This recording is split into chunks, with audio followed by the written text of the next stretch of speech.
Saudi crown Prince Mohammad बिन सलमान का पाकिस्तानी दौरा मुलतवी कर दिया गया है। दौरे को मुलतवी किए जाने की वजूहात गैर वाज़ेह है। उम्मीद थी कि MBS 20 मई से 23 मई के बीच जापान जाने से पहले पाकिस्तान का दौरा करेंगे।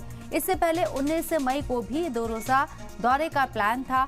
दिलचस्प बात यह है कि सऊदी क्राउन प्रिंस ने कि जापान का दौरा मुलतवी नहीं हुआ है और वो अपने तयशुदा शेड्यूल के मुताबिक जापान के दौरे पर रहेंगे। इधर पाकिस्तान के वज़ीर ख़ारजा इसहाक डार ने कहा है कि MBS ने रमज़ान के दौरान इस दौरे की बात कही थी। हालांकि हमें अभी तक एग्जैक्ट तारीख नहीं मिली है।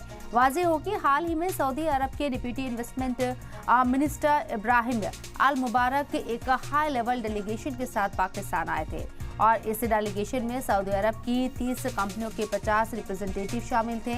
मीटिंग्स के लंबे दौर के बाद भी इस विजिट में पाकिस्तान के लिए किसी बड़ी डील का ना हो पाना सवाल खड़े करता है। अब सऊदी क्राउन प्रिंस मोहम्मद बिन सलमान ने 20 से 23 मई को होने वाला अपना पाकिस्तानी दौरा मुलतवी कर दिया है। क्राउन प्रिंस सलमान पहले भी अपना पाक दौरा रद्द कर चुके हैं। 2022 में क्राउन प्रिंस ने ऐन वक्त पर पाक दौरा रद्द किया था। सऊदी क्राउन प्रिंस का आखिरी पाकिस्तान दौरा आपको बता दें साल 2019 में इमरान खान के सरकार में हुआ था। मोहम्मद बिन सलमान के दौरा रद्द होने पर पाक सरकार चुप्पी साधे हुए है, लेकिन कुछ जराये के मुताबिक क्राउन प्रिंस मोहम्मद बिन सलमान का ये दौरा लगातार बिगड़ते सियासी, समाजी और इकोनॉमिक क्राइसिस की वजह से मुलतवी होना बताया जा रहा है। वहीं पाकिस्तान इमरान खान के तख्ता पलट के बाद से ही पॉलिटिकल क्राइसिस से जूझ रहा है।